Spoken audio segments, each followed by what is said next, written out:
Before I start the review, and in full disclosure, I would first like to thank D3 and 1PR Studios for supplying me with a review copy of this game. Now, on to the review. 2018 has been an incredible year for AAA titles, with games such as Monster Hunter World starting out the year and Red Dead Redemption 2 bringing the year to a close. It truly has been a great year for gamers. With such amazing AAA titles to choose from, it's easy to understand what lesser known, but equally awesome titles get overlooked. That's why I hope this review sheds some light on what I consider to be one of the greatest video games of 2018, Earth Defense Force 5. Alright, so maybe I'm a little biased as I run an EDF channel dedicated to my favorite game series of all time. However, EDF didn't become my favorite game series of all time on a whim. It became my favorite series because Sandlot and D3 have consistently delivered excellent games with each and every iteration. You notice I did specify Sandlot in that statement because Insect Armageddon was not developed by them. But that's another conversation, and if you look through my reviews, you'll see that I have done a review on Insect Armageddon. I still love you, Insect Armageddon, so no hard feelings, alright? Now, as 2018 draws to a close, in slips Earth Defense Force 5 for the PS4. You're not going to find it in any brick and mortar store, as it has been released only on digital format for the North American region. So tucked away under the E section of the PlayStation Store is where you'll have to go if you want to find it. Now, I could easily stop the review right here and just tell you to go buy it because it is one of the best games you will ever spend $60 on, and I feel quite confident that the vast majority of you would agree with me, especially after playing it. But since this is a review, I figure you all are probably wanting a bit more info. So here it is. If you're new to the Earth Defense Force series, the main thing you need to know story-wise is that aliens have invaded Earth, and it's up to you and your fellow squad mates to send them back to where they came from, EDF style. And if you don't know what EDF style is, it involves, hundreds and hundreds of guns, bullets, rockets, lasers, airstrikes, tanks, mechs, orbital strikes, and my personal favorite, the Phobos Plan Z. And here, my friends, is a little Phobos Plan Z action for you. So as you can see from the video playing, these aliens consist of giant ants, spiders, wasps, and gigantic bipedal aliens, plus even more gigantic boss type creatures that you'll fight in the later levels that take on Godzilla type proportions, so have a little fun with those. The game itself consists of over 100 different missions, ranging from sprawling cityscapes, open countryside, to deep dark caves. The missions can range anywhere from a few minutes to upwards of an hour depending on weapon loadout and difficulty level. With 5 different difficulties for each mission, everyone will be able to adjust the game to their liking. Not to mention that each bump in difficulty offers greater rewards in the form of higher tier, bug destroying weaponry. Now, to take on these missions, you have 4 character classes to choose from, all of which are returning from EDF 4.1. You have the all-around ranger, as you can see here. Multiple weapons, numerous types of weapons. The aerial wing diver, plasma-based weaponry and flight capabilities. And support, air raider, my personal favorite, because he can call in the massive airstrikes. And finally, the mighty fencer, with his versatility in movement and massive weaponry, he's a force to be reckoned with. Now, for those of you familiar with EDF and curious about what new features have been added to the 4 classes, here you go. New features for the Ranger include support equipment, where the Ranger can now use tanks, helicopters, and bikes. These once were reserved for the air raider only, but now the Ranger can use them at his disposal. And additionally, on top of that, is the ability to equip support equipment that will enhance his abilities, such as his walking speed, dash acceleration, and his proficiency with lock-on weapons. It's a lot of new equipment pieces that he can attach to himself that really boost his abilities, and is a much welcome feature. The Ranger also comes with 2 more features, and as you can see here, one of them is extremely welcome, and that is the ability to run. Now, as you can see, while he's running, he has a circular ring going around him. This is another feature, a pickup ring, and it will allow him to pick up boxes of every sort just by running into them with this ring. It's a wonderful new feature and greatly welcomed by the EDF community.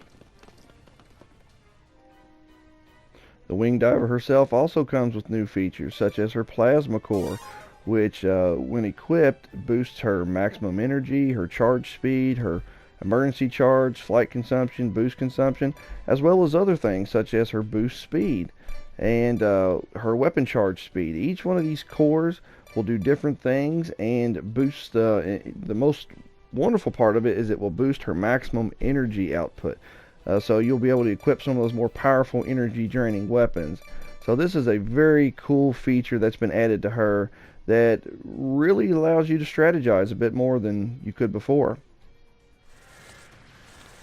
Another feature for the Wing Diver is the ability to boost dash. And this is a wonderful way to get across the map in a much quicker fashion. Now, another feature that goes along with this, as you see when I get close to the ground here, there is a pickup ring that appears as you get close to the ground. Just like with the Ranger, that ring will allow you to pick up boxes in mass quantity. Whereas before you had to hop from box to box, now you no longer have to. You can just get close to the ground and boost dash into it and let that ring do the picking. The aerator comes with new features as well, such as the ability to equip a third weapon. This new ability has allowed the aerator to have a much stronger fighting prowess than in previous games. He is much more formidable, and when playing with him solo, stands a much greater chance of beating these higher level difficulties. Another new feature for the aerator is a new targeting system that accompanies some of his weaponry. And as you can see here, it now allows him to have a bird's eye view and to line up his airstrikes in a way that he sees fit. So watch the devastation rain down. Thing of beauty. And finally, the Mighty Fencer, who has the ability to equip 2 support equipment types. And his support equipments will allow him to have extra dashes, extra boosts. He'll be able to jump multiple times instead of just once. It also enhances his shield fighting abilities. And as you can see here, he has one that enhances his recoil reduction. So the Fencer has now become even more formidable than he was once before. He was powerful before, now he is ultra powerful. And here's the Fencer with his support equipment in action. As you can see here, he can boost multiple times, and as he boosts, has an item acquisition ring just like the Ranger and the Wing Diver.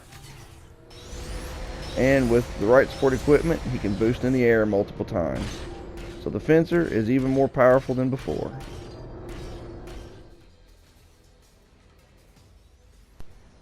Additional graphical features have also been added to the game.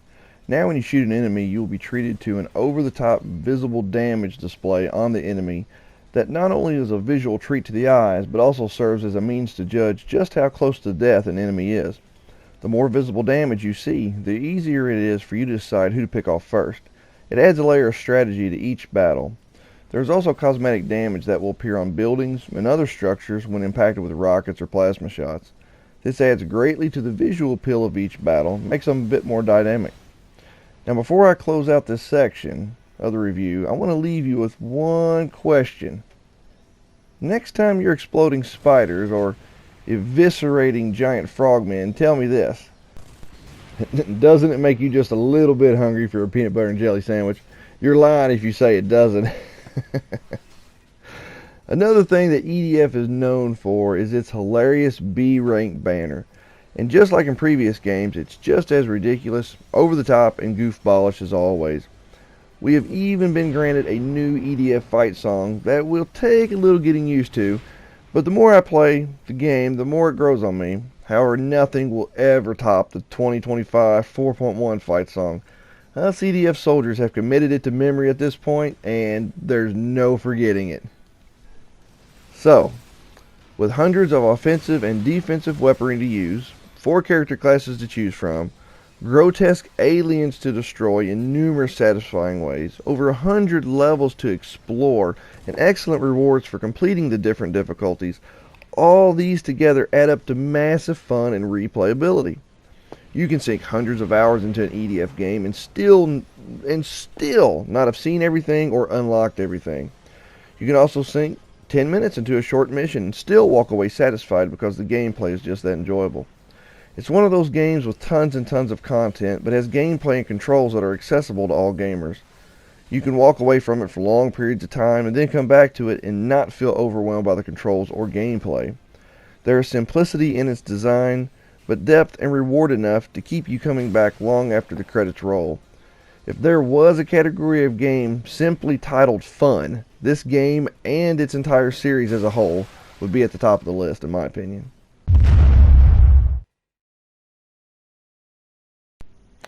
In short, Earth Defense Force 5 is more of what we've come to love, with much welcome added features.